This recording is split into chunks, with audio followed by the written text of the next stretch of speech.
दोस्तों, किसी ने सच कहा है, सोच बदलिए नजरिया बदल जाएगा।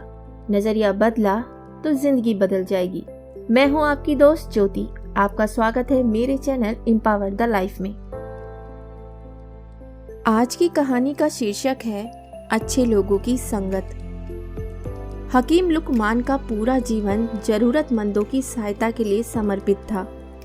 जब उनका अंतिम समय नजदीक आया तो उन्होंने अपने बेटे को पास बुलाया। बेटा पास आ गया तो उन्होंने उससे कहा, देखो बेटा, मैंने अपना सारा जीवन दुनिया को शिक्षा देने में गुजार दिया। अब अपने अंतिम समय में मैं तुम्हें कुछ जरूरी बातें बताना चाहता हूँ, लेकिन इससे पहले जरा तुम एक कोयला और चंदन का एक टुकड़ा उठा कर ले आओ।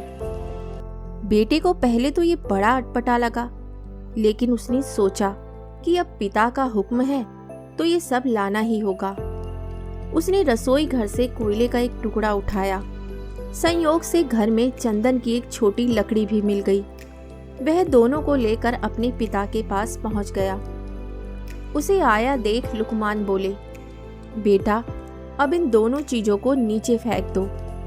बेटे ने दोनों चीजें नीचे फेंक दी और हाथ धोने जाने लगा तो लुकमान बोले, जरा ठहरो बेटा, मुझे अपने हाथ तो दिखाओ। बेटे ने हाथ दिखाए तो वे उसका कोयले वाला हाथ पकड़कर बोले, देखा तुमने, कोयला पकड़ते ही हाथ काला हो गया, लेकिन उसे फेंक देने के बाद भी तुम्हारे हाथ में कालिक लगी रह गई। गलत लोगों की संगति ऐसी ही होती है। उनके साथ रहने पर भी दुख होता है और उनके ना रहने पर भी जीवन भर के लिए बदनामी साथ लग जाती है।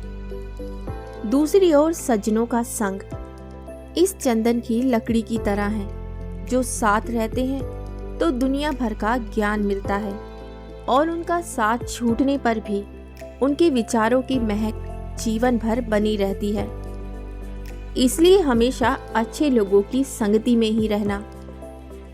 तो दोस्तों, सज्जनों के साथ रहने से व्यक्ति का हर तरह से विकास होता है और दुर्जनों की संगति से विनाश।